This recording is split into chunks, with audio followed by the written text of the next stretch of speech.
We've all played Need for Speed Most Wanted, so by now you should know exactly what this car is. In today's video, I'm going to be completely finishing off this body kit, starting with the front bumper.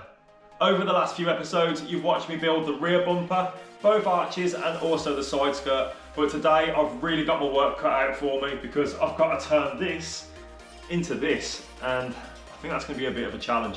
I'm not entirely sure how to tackle this because it looks way more complex than the rest of the stuff that I've already done. I think my best option is going to be making sure that this car is completely level. So I'm going to go and grab my laser level. Once I've got that, we can start measuring everything out, and then we can start cutting this back and sharpening these edges up, and then we'll see how it goes from there. Okay, the laser is all set up with precision measurements, of course. And if you come over here, you can see there's a little black dot right there, and there's one on the opposite A-pillar as well. So I've pinged the laser across that, so I know this car is perfectly level right now. And that means we can start on this monstrosity. So I'm going to bring the laser level down from its little podium, pull it down to this height, and then we can start marking out and getting these lines nice and sharp like they once was before. But first I want to make sure that this line is actually where it is supposed to be, and in order to do that I've had to take the masking tape off this front grille. So I've had so many people ask me how have I got the body kit so accurate. I'll let you in on a little secret. So we know that Need for Speed use real cars in their games, so my thought process was maybe they've just scaled down the car virtually, put it on their game, and then made a body kit for it. So I've done a few measurements on my car, and I realised quickly that is exactly what they've done. And all I'm doing, I'm basically measuring a fixed point on the car, like this badge for instance. If I measure that and let's say it's 120 millimeters, I know that the pictures that I've got on my phone, if I zoom them in so it measures 12 millimeters for the badge on the grille, I can then apply the rest of that to the body kit and know that it's going to be accurate. So then I can just take my phone like this, measure it, and then apply it to the car and know that it's going to be absolutely perfect to the real game footage. So it's time to whip out the pen and the ruler and get this thing measured up. There we have it, everything's marked out on the bumper. Obviously, when I come to sand it, these are gonna get sanded off. So I've got the picture on my phone of the actual bumper of SONNY'S GTi, and I've just put the little measurements onto there so I can always use it as reference if I get a little bit stuck or if I forget the measurements. Also, I came across a little bit of a hiccup. So this grille is nothing like the grille that's on SONNY'S GTi. So I'm gonna put a picture up for reference so you can see the difference. This badge here, there's only a tiny little gap that's underneath the badge to where the bumper is, whereas on this bumper you can see there's more than likely a 25 to 30 mil gap. So that means I'm going to have to build this section up to make it more in line with these sections going across to the other side as well. Here's something you guys haven't seen for a while on this channel. So yeah, I'm bringing out the expanding foam again, and that's just to fill this gap along here and build it up to where the bottom of this badge is. But the worst thing about this, because it's an old one, I pulled the trigger and it exploded. But no, that's not the worst thing. It exploded on my face, so I've now got expanding foam in my beard. And the worst thing about expanding foam, if you touch it, it smears, and I've basically got to let it dry off. So I might have a few little things on my face for part of this video. Yeah.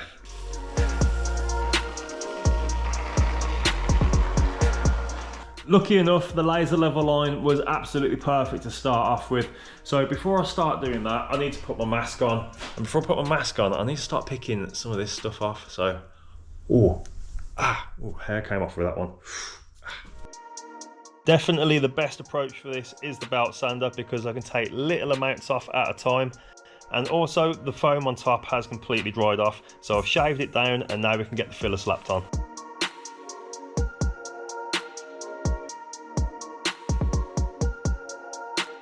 From this angle you can really see how much I've had to raise this part of the bumper up.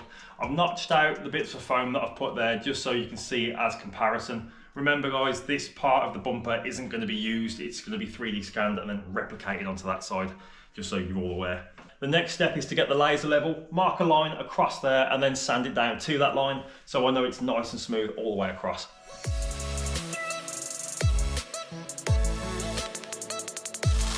The top section is now in a rough and ready state, and as you can see I've slapped a load of filler on here, and I've also done my little trick of bulking the bottom piece out so I can get a nice line along the bottom.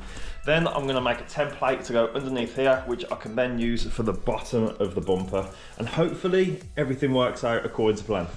The first thing I'm going to do here is try and smooth the bumper off, because currently it's as bumpy as a teenager's face, and then once I smooth it down, then we can start getting to the fun bits.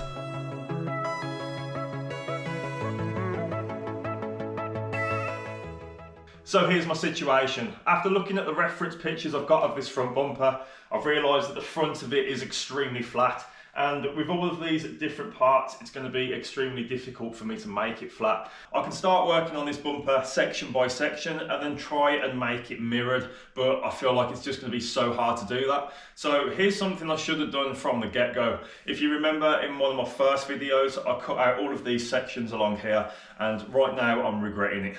If I left the front of this bumper uncut, I would have been able to make the front end so flat. But now with these 3 sections, there's too much room for error. So in order to fix this, I'm gonna have to put a piece of cardboard on the inside of here and on this one, and also this little piece there. I'm gonna have to make the top of this completely smooth because there's still a little bit of deviation in the top of it. And then I'm gonna try and mirror the bottom of the bumper to this part. And once I've done that, I can go over the top of it with a long spreader, and I should be able to make this absolutely perfectly flat. Well, in theory, that's how it's going to work. The next step is to use the filler in between the masking tape, wait for it to dry off, and then eventually once it's dry, I can then start sanding it down to get that nice smooth shape I was after. And then once I've done that, I can then go to the bottom of the bumper and basically repeat the same process and then sand it all back down. Hopefully the top and the bottom of the bumper are going to be perfectly mirrored to each other. Would you believe it has taken 2 days, yes, 2 days, just to do this bit, that bit, and also sand it down. I'm finally at a stage now where we can move on to the next level. So I'm going to make some cardboard templates just to go inside here and these parts as well. So when I come to filler this part of the bumper, there's going to be no extra filler going inside these parts, and hopefully now that I've done these 2 sections, this should be nice and smooth when we put the filler on. I've finished putting the cardboard templates into the bumper, so now I'm going to apply the filler in between those 2 lines that I've just made and then make the front bumper perfectly smooth. I then thought it would be best to start tackling the top part of the bumper as well, just getting it prepped for later on. I don't know why, but this front bumper is taking so long to do. Anyway, I've completely finished with the filler, and yes, it still looks a little bit messy, but that's all a part of my grand scheme. So the next step with this, I'm going to take some of this stuff, and this is called dolphin glaze. You've probably seen me use it in some of my early videos, and today we're going to be basically using it to fill in all of these rough patches that we've got going on here, and then we completely smooth it off, and then this section should be pretty much done. Then moving forward, we can start tackling the top section. You've probably noticed I've put a big dollop of filler here, and that's basically just there so I can start sanding it down and making the perfect shape. Then once I've made the perfect shape, I can take this little piece of metal that I've made, pull it on here, because I know that these sections there and there are going to be flat, and then I can butt it up against it, and then it's sort of going to take shape to how I want it. But anyway, that's still to come because we need to carry on with the rest of this. The best thing about using dolphin glaze, it kind of fills in all of the little crevices and cracks, so that if it wasn't perfect before, it's going to be perfect now. I've finally finished filling this section.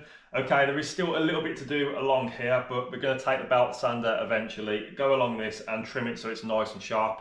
The next step, however, is to do the top section, and hopefully once I've messed around with this bit here and got the perfect shape, we can then start shaping the top of this, and it should come together quite nicely. So let's see how it looks once I've done that. This is going to take a while. I'm quite happy with the shape that I've got. It means now that I can start smoothing out the top section of this bumper.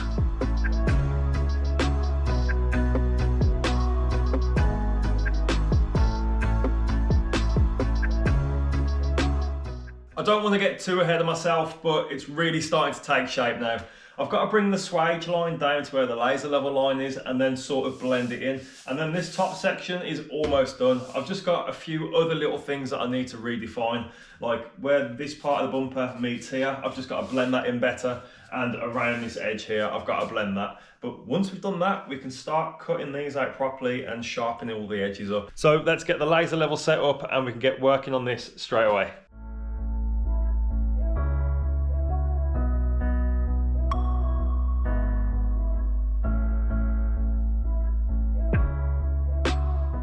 All of the bumper is marked out and ready to go. The first thing I'm going to tackle though is this little piece, because if you look closely here, you can see that it needs to be notched right back to the bumper, and at the moment you can see it's sticking right out. So I'm going to take the normal wood saw and just cut straight to this point here, and then we're going to start carving all of the inside of this out, and it's going to look pretty mint once it's done. I didn't bother using the wood saw in the end. I found my rip saw and I thought it's going to make really light work of this bumper. It actually worked that well, I thought I'd use it on the rest of the bumper, just cutting out where the lines are, and then once I've done that I can then go over the top of it with the belt sander, just making sure that everything is sharp. I've now decided to scale up the belt sander and use this big chunky thing instead, just because the bottom of the bumper has a little recess in the pictures and I need to go along the bottom of it and basically take out as much filler as possible. So that means I can get to work refining all of these little lines, making everything perfectly sharp.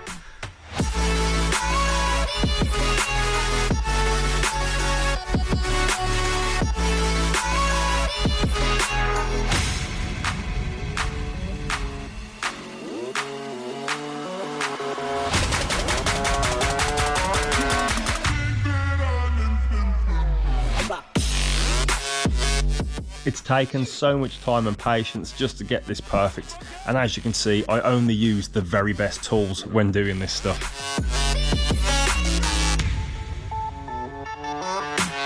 Considering that was the first ever attempt at using a Coke can to try and sculpt some filler, I don't think I've done too bad. I mean, if you look at that, it still needs a little bit of work inside here. These are just little bits of like bubbles where the air pockets were, but I've got to go over this again. But I've got the initial shape of the bumper, so now it's just refining it. This is kind of at the stage the rest of the body kit's at. So we're going to start with the front bumper and work my way around, and then hopefully we're going to get to the bottom of this and completely finish it. So for now, I'm going to get inside here and just kind of touch up these bits and then trim the back edges, and you get the idea. So let's jump into it. The set square's marked at 80mm, so let's just get inside there and try my best. It's a little bit awkward because I've got no room to really put the pen, so I'm just gonna have to go with it. And also, I haven't given you guys a reason why I'm doing the inside of here first, and it's mainly because I can't put the laser level on this and then determine how the back is as well. It's quite difficult to understand, but once this is trimmed back, I'm going to put a piece of cardboard behind, so when the laser level goes across, if it's sitting low at the back, you're going to see on the cardboard, and then I can fill up to that line, so I know it's going to be flat. But anyway, I'm going to stop talking because I need to get this done. Now I've finished marking that back edge out, I've now got my weapon of choice. The rip saw comes out again and I can start hacking away at all of these sections that I've just marked.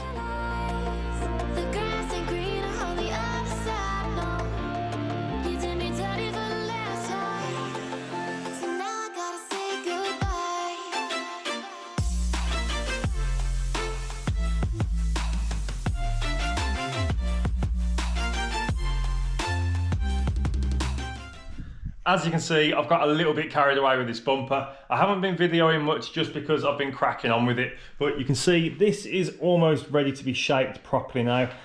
Before it was over here and I thought it looks a little bit weird, so I looked at the pictures and I noticed it's halfway. So I brought it just over to here and I've just got to sand it all down. Same with the inside of here as well. That's pretty much ready to be sanded back, and you can see that all of this is starting to get refined nicely now. But the bumper's almost finished and then we can tackle the rest of it. So I'm going to stop talking, we're going to carry on with it, and we're going to see how this thing looks once I've messed around with this a little bit more. And we're back. So I spent the whole of yesterday refining that bumper, and we're at a stage now that I'm happy to show you. So here is what it looks like at the moment. You can see I've refined absolutely everything. So this is pretty much finished and ready to go, apart from this section here, but I'm going to blend this in with the arch in just a moment. But for now, I just want to show you my hard work. So all of these edges are all rounded off now. They're all smooth, everything is ready to go, even inside here. It may look patchy where the dolphin glaze is, but I can assure you that is all smooth. That's just where the dents were. But yeah, it's absolutely finished, and I'm so happy because I'm not going to lie to you, that has taken 3 solid weeks to do that front bumper. You might be thinking what I've been playing at, but no, seriously, it just takes that long to do this sort of stuff. But for now, well, we don't have to talk about this anymore. We can carry on with the rest of it. And the next step is to make these arches less flat and slightly more domed. So let's get stuck into it and get this smashed out, because I've got to get this body kit 3D scanned. So let's do it. So the first problem I'm up against is this section right here. So you can see it's a lot narrower here than it is at the top of there. And how I've done these in the first place was with a flat piece of metal that had bent to shape. So when I've got that shape here, it's going to be completely different down there. And looking at the pictures, this bit here is really domed.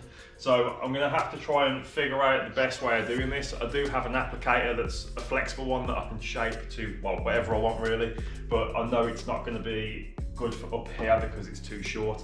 So I'm going to try and get this thing sorted now, and we're going to start with this section here, I believe.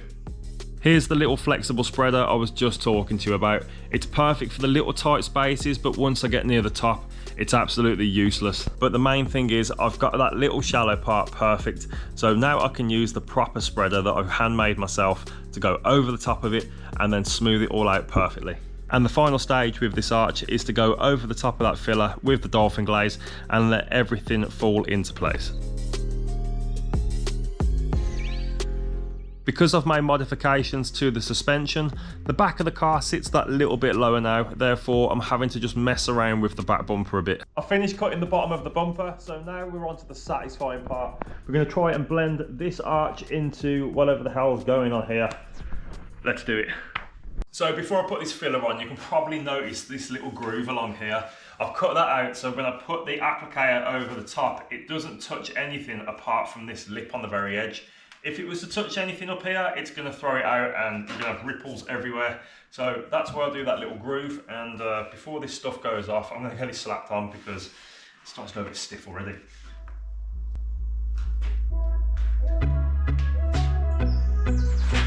With this section here, there's nothing new. This is basically the same thing I've just done on the front arch.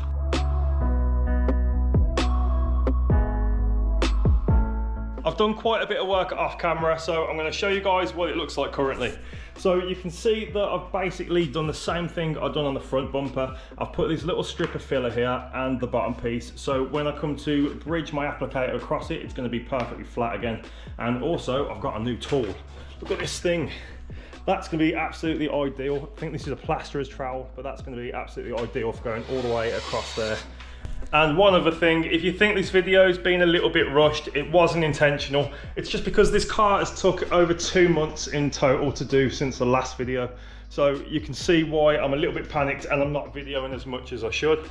But we're in the final stages. I know I keep saying it, but we are definitely in the final stages now. I'm going to finish this part off and then blend the arch into the bumper, and then we're pretty much ready to go.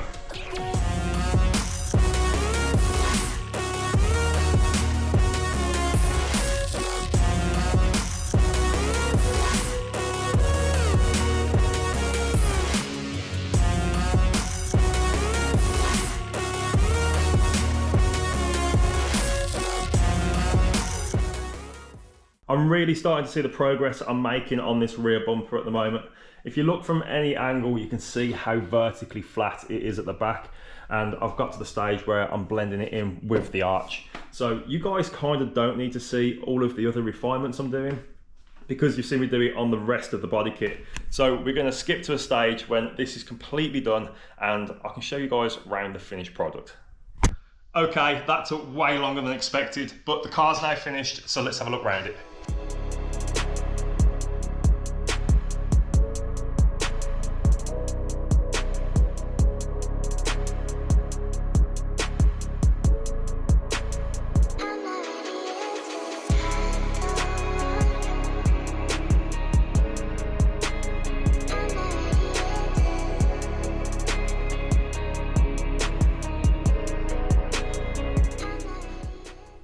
Over the last 2 years, you guys have stuck by this build, you've watched all my videos, and we're finally in the last stages of this body kit. So everything to do with this now is sort of out of my hands, apart from the 3D scanning, and that's going to be done in the next video.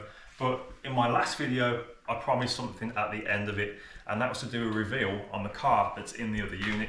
But I've got another reveal as well to do for you. I know there's a lot going on, and here is the other reveal. So This is a 350Z and it's basically going to be a tribute car to Need for Speed Underground 2. So this will be Rachel Teller's green 350Z. I'm not going to start it just yet because we need to do Sonny'S GTi. That is a main priority. And this is going to be the next car to build. But more importantly, let's check out what's in the other unit. Most of you know who I am because of my Instagram accounts and one very specific car. And unfortunately, a couple years ago, I lost that car in a fire. And today, this is what the reveal is about. So I'm going to waste no time. I'm going to get this off and I'm going to let you guys see it for yourself. All right, first impressions. It's no show pony, I know. It's got no body patches, and as a matter of fact, it actually has no engine. But that's all a part of the grand scheme. This car is going to be ideal for doing the Need for Speed M3 GTR rebuild, and it's going to be so much better than the last one I did. But I'm not going to give too much away, just because you wasn't really supposed to see this. It was supposed to be for future videos, but I did make a promise in the last video. So I guess the secret's out about this car and also the 350Z as well. I'm going to really need you guys to subscribe to this channel and leave a like and maybe even a comment, just because I'm going to need a lot of support with both of these builds. But in the next episode, I'm going to be doing the 3D scanning on Sonny'S GTi, and that gets us one step closer to doing these builds as well. Thank you guys so much for watching, and I'll see you in the next one.